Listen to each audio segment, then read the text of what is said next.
Hi there, everyone. I'm Michelle McLean, your host for Top Industry Professionals TIP International Radio Podcast, where we showcase prestigious top professionals from all industries all over the globe to share their experiences and stories of success with us. Today, we have a very special guest returning to the show. And she has dedicated over 2 decades of her life's work as a business coach and psychotherapist. She's an international award-winning executive coach, author, columnist, and featured contributor for Forbes Coaching Council, founder of Success Starts With You. Everyone, please welcome Dr. Melinda Fouts. Melinda, thank you, so Michelle. amazing to have you on the show. Thank you so much. It's amazing to be here again with you. Looking forward to it. So you have done an amazing amount of work in your life, and it's obviously great for our listeners to hear about your story and your experiences. You've worn many, many hats indeed. And so for our listeners, tell us a little bit about what started you in this field. What inspired you to be a psychotherapist? Well, I did not like what I was doing. Like you said, I've worn many hats. And I one day was walking on the beach and didn't see any broken glass. And then on the way back, I'm picking up broken shards of glass. And at the end of my walk, I look at my hands and see all this broken glass. And I said to myself, how was it I did not see one piece of glass on the way down? And now my hands are overflowing. And I hear this voice from the universe say, think about all the broken, shattered lives that need to be picked up and held. And I didn't really know what that meant, but I knew it was an answer to something. And so I went to this person's home who knew my plight, wanting to find something fulfilling and meaningful. And I run in and he says, sit down, let's have a cup of coffee. And he goes, it's so simple. You're supposed to be a psychotherapist. So I started that journey, got my master's in counseling psychology, got my PhD in Jungian studies, and went into private practice soon after a lot of interns. One internship was at the women's shelter. One was in a schizophrenic residential home. One was drug court, and then child abuse listening and mediation. And then I started my private practice, very successful, and that was my call. It just, it just seems amazing. At what stage in your life did you take this calling? Around my late 30s. Just is so inspiring that you could change the course of your career and direction of your life at that point. You really need to find what's fulfilling and you need to listen. When the door is open, it's the right thing to do. And a lot of people have one track and that's their career. A lot of people have a circuitous track. My bachelor's degree is in music theory and composition. So, yes. Gosh, you have many talents. And talking about that, so you've worn so many hats in your life. You have been empowering women all your life. You are an empowered woman. You're an active force belonging to many, many groups, and you're a sought-after speaker. You're also an author. My gosh, you published your book, Cognitive Enlightenment. Tell us about that. Woo! Yes. I want one. I was never going to write a book. All my clients and friends said, you need to write a book. And one December morning, I hike up the mountain before I work with clients. And these 2 words, cognitive enlightenment, descend upon me. And I thought, is that the title of my book? So I wrote the words down, said, I'm not writing a book. About 4 days later, all the chapter titles came to me. So one Saturday morning, make a cappuccino, and this voice says, you don't have to write a book, but go write the first chapter. So at 7 o'clock in the morning, I sat down and I did not leave my desk till 7 p.m. I wrote the book. In one day? Yes. Oh my gosh, I've got goosebumps all over my body. How? At one show, the chapter titles is pretty easy. They were just given to me. So I worked on it, edited it, refined it. And then I realized why I wasn't going to write a book, because you have to get it published. And I knew it would take 3 to 5 years, which I did not want to devote myself banging on publishers' doors for 3 to 5 years. So I created that belief system because of Chicken Soup for the Soul. Harry Potter took her 5 years to get published. So I thought my belief system was based on reality, right? Anyway, one February morning, I send the manuscript off to a publisher and I get the form letter back. Thank you very much. We'll get back to you in 30 days. I said, yeah, great. Jumped on a plane to Germany. 3 days later, an email comes from the publisher. I thought they rejected it that fast. So anyway, read the email, and I read the email, and I hit the German man next to me. I said, would you tell me what this says? He reads it, and he looks at me like I'm the dumbest blonde on the planet and says, what's so hard about this? They're going to publish your manuscript. I said, what's so hard about it is it was supposed to take 3 to 5 years, not 3 days.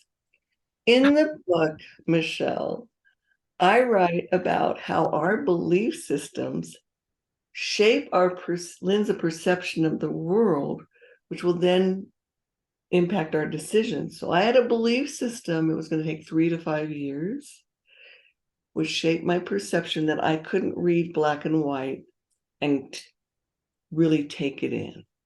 It took another person to validate that this is what. So I talk about my book, how our perceptions will shape how we view and see the world. And I fell prey to it, even though I wrote about it.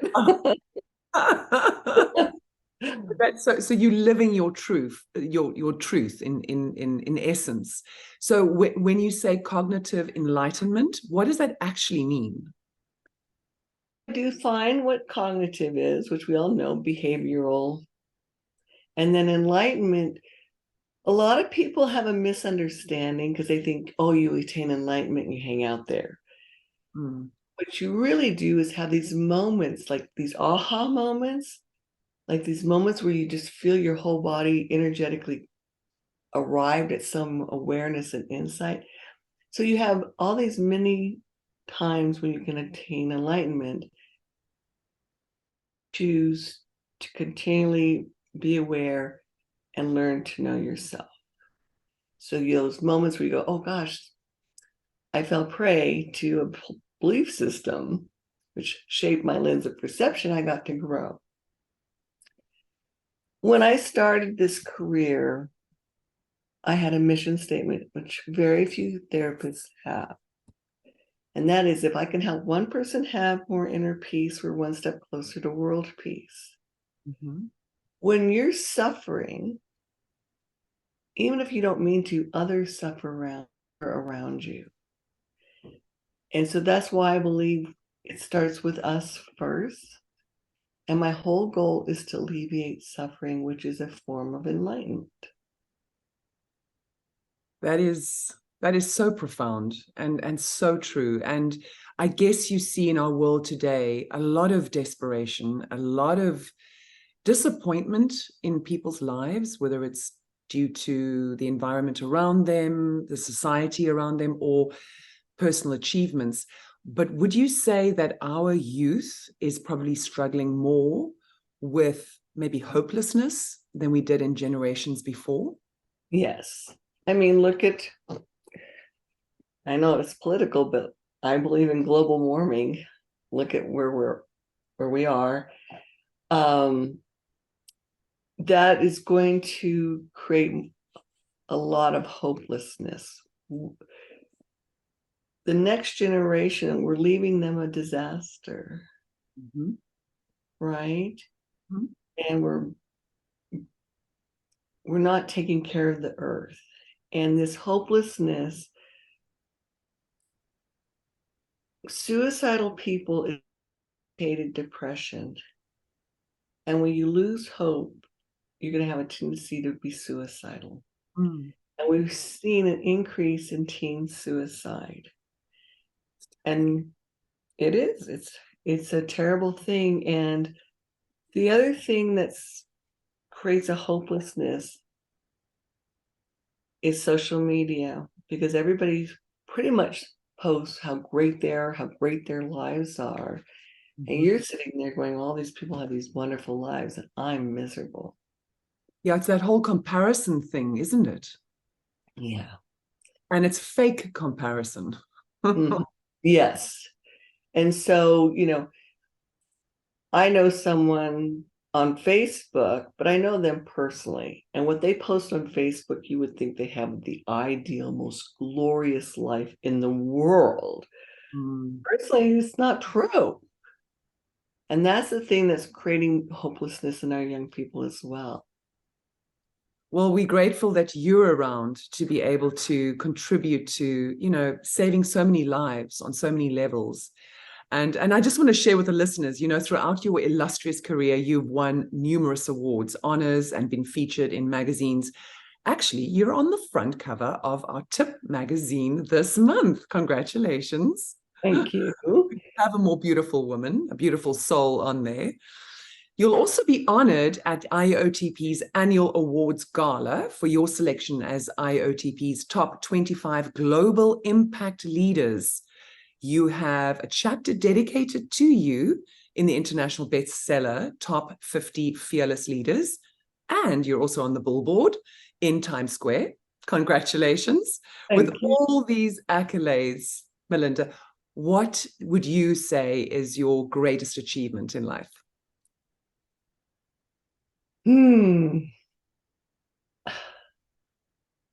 I can't say the greatest achievement. Every time I help someone in the executive coaching world get to a higher place of being better at what they're doing, every one of my clients is a success.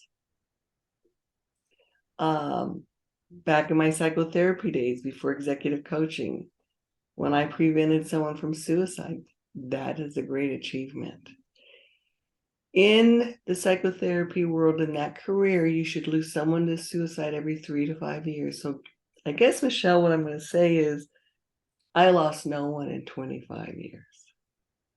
Bravo. Oh my So gosh. maybe that's it. I don't know.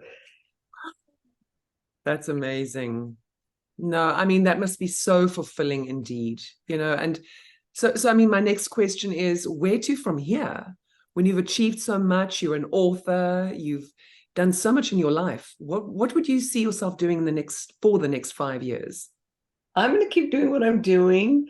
I have executive clients all over the world. I'm always amazed where this takes me. Right now, I have a client who next week I'll be meeting in DC to meet with some very important people. And I thought, how did I get here? So I think it goes back to following your heart. When the door is open, it's meant to be. And just say yes. Don't question it. Just tackle it. Just Yeah. Well, that's very, very wonderful advice. And so what other advice do you have for anybody who wants to be a part of your profession, do what you do and do so brilliantly? Thank you. So many people are going into the coaching world. And just like psychotherapy, you have to hone your craft. Mm-hmm. Same with executive coaching. You really have to hone your craft. You have to learn to listen for what's not being said. Mm-hmm. You have to be able to challenge, where in psychotherapy, you don't really challenge as much. You just really listen and let it evolve. You have to be willing to challenge a person's thinking, no matter if they're the CEO of a Fortune 500 company, because they're this close to it. And you have to stand back and say, did you think about this? I hear all the time, why didn't I think of that? Or why couldn't I see that? Because you're this close to it. So that's what I would suggest. So I can kind of get from you that you see yourself as a catalyst for someone to show them maybe what a family member can't, or a friend can't really point out to them. Or a colleague. Or a colleague, yes. Because it's really lonely at the top. So without naming names, what do you think has been one of the biggest breakthroughs that you've had in your coaching? Like sort of the transition that someone's made. I have a CEO of a privately held company who came to me so stressed, extremely anxious. And my biggest breakthrough with this person is I administered the emotional intelligence assessment. And he couldn't understand why he was hiring all the wrong people in the C-suite level. Mm-hmm. There's 15 competencies, and one is self-actualization, and that's the highest score. Well, we tend to think people are like us. Well, if you're a self-actualizing person, you're self-competitive, you're always trying to best your own best, you're always trying to do better and faster and whatever. And I pointed out to him, and he saw it the minute I was going to say it. I said, you're hiring people that you think are self-actualizers, and most people are basically lazy. And he got it. And he did the Billy Crystal analyze this thing with Robert De Niro. Goes, you're good. That's you're really good. I said, are we in a movie? So I would say that would be the biggest one, because it was such an aha moment. It was an enlightening moment for him that that way I said, let me have a pass through in anyone you hire, because they're not going to pull the wool over my eyes.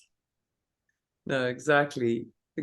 So with all this time you spend helping other people with their lives and their decisions, what do you do for fun? What do you do, just to relax?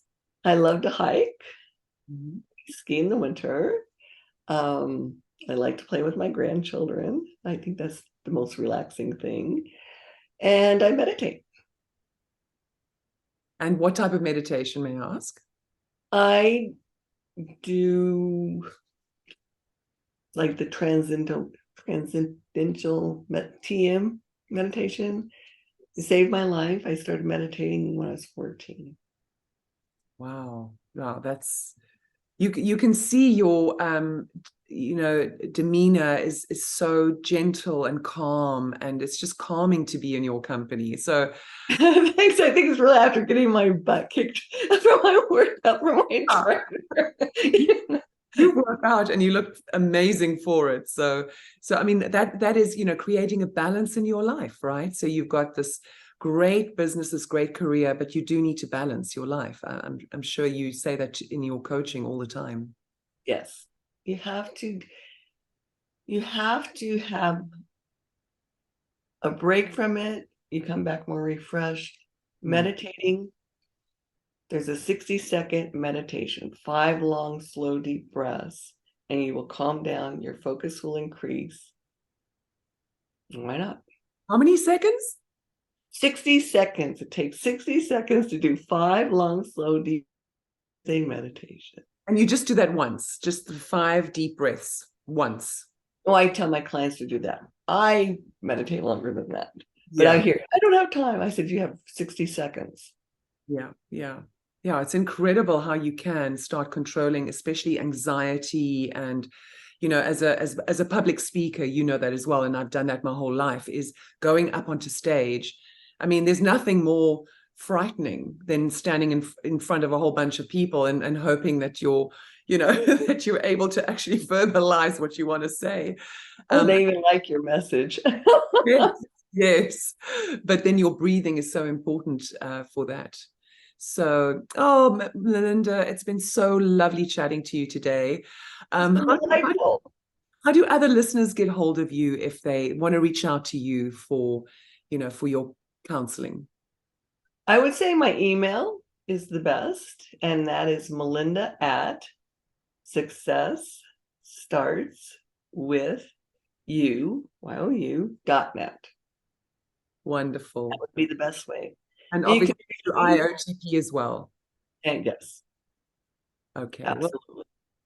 wonderful. Well, I look forward to seeing you. Will I see you in December? I'll be there. Oh, Yes, looking forward to it. oh, likewise. And thank you so much for Thank joining you us so today. much. It really was a blessing and an honor. Thank you. Keep well. Ciao. Ciao. See you soon. Okay.